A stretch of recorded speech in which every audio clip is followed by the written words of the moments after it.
Hello दोस्तों, आज हम पढ़ेंगे कक्षा 6th क्लास की एनसीईआरटी ज्योग्राफी, जिसका पहला चैप्टर हमारा सौर मंडल में पृथ्वी। और इसमें हम सौर मंडल और पृथ्वी उपग्रह वगैरह वगैरह के बारे में पढ़ेंगे। तो इसमें क्या क्या टॉपिक पढ़ना है तो हम बात करते हैं। सबसे पहले हमें इसमें डेफिनेशन दी गई है पूर्णिमा की, फिर अमावस्या की, फिर खगोल पिंड, फिर तारा, नक्षत्र मंडल, ग्रह, सौर मंडल, ग्रह, कक्षा, पृथ्वी, चंद्रमा, क्षुद्र ग्रह और उल्का पिंड के बारे में। तो चलो देर ना करते हुए हम स्टार्ट करते हैं। सबसे पहले पूर्णिमा क्या है? पूर्णिमा क्या है?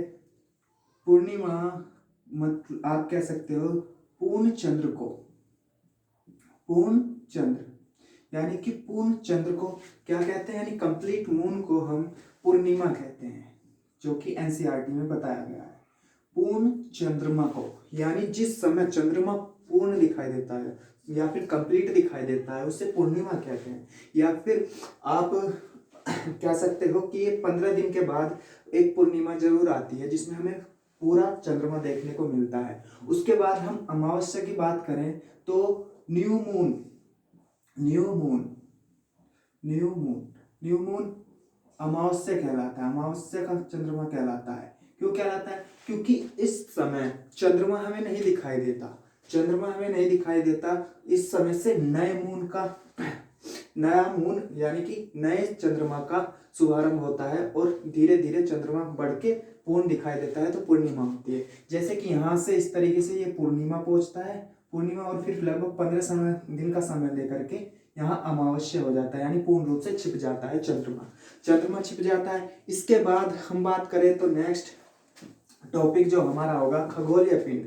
खगोलीय पिंड की बात करें तो क्या होते हैं खगोलीय पिंड? खगोलीय पिंड, खगोलीय पिंड, खगोलीय पिंड, खगोलीय पिंड की बात करें तो जब हम रात को आसमान में देखते हैं तो हमें कुछ वस्तुएं चमकती हुई दिखाई देती है, चमकती हुई दिखाई देती हैं। तो वे सभी वस्तुएं जो रात के समय हमें आकाश में दिखाई देती हैं, वे सभी वस्तुएं जो रात के समय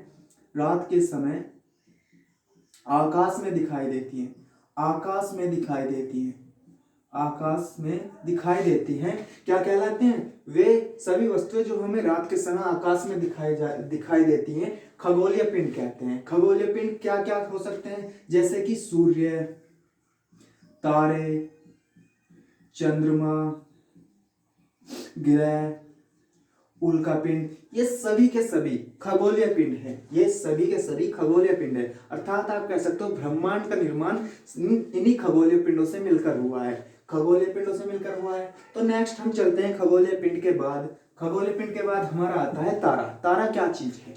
तारा क्या चीज है? तारा क्या चीज है? यानी स्टार। स्टार क्या है?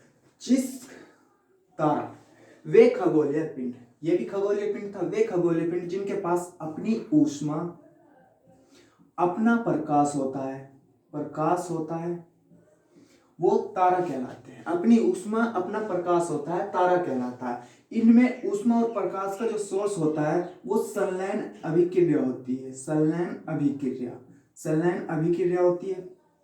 क्या है संलयन अभिक्रिया? जब हाइड्रोजन 71% और हीलियम 26.5% होता है, तो इनके बीच, और अदर भी गैसें होती हैं, इसमें अदर गैसें भी होती हैं, यानी अन्य गैसों का भी बहुत पार्टिसिपेट है, थोड़े कम उसमें है लेकिन है। हाइड्रोजन, हीलियम और अदर गैसेस मिलकर क्या करती हैं? क्रिया करती है, रिएक्शन करती है, रिएक्शन करती है। तो क्या होता है? ऊष्मा, ऊष्मा और प्रकाश उत्पन्न होता है, ऊष्मा और प्रकाश उत्पन्न होता है, ऊष्मा और प्रकाश उत्पन्न होता है। उसे हम संलयन अभिक्रिया कहते हैं, संलयन अभिक्रिया कहते हैं। सूर्य का स्रोत भी यही है, सूर्य भी एक तारा है, सूर्य का स्रोत भी संलयन अभिक्रिया ही है, जिसके कारण वो ऊष्मा और प्रकाश देता है, ऊष्मा और प्रकाश देता है। तारों की डेफिनेशन में हमें सिर्फ इतना ही बताया गया है एनसीईआरटी में। अब हम आगे चलते हैं।